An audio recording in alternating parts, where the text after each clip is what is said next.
আমার সন্তানের প্রতি আমার ভালোবাসা থাকবেই, অ্যাটলিস্ট আপনার সন্তানের প্রতিও আপনার ভালোবাসা থাকে।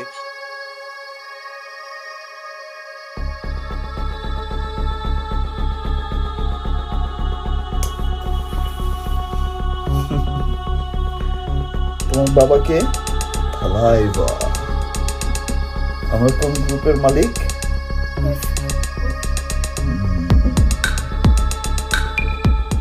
এবারে শাকিব খান নিজেই তার ছোট সন্তান বীরকে বললেন, বাবা তুমি আমার কোন গ্রুপের মালিক?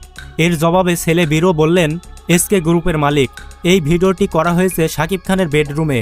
সেখানে চিত্রনায়িকা বুবলিও উপস্থিত ছিলেন। ভিডিওটি বুবলি নিজেই করেছেন। দর্শক, বাবা ছেলের এমন বন্ডিং দেখে আপনার কেমন লাগলো তা কমেন্টে অবশ্যই জানাবেন।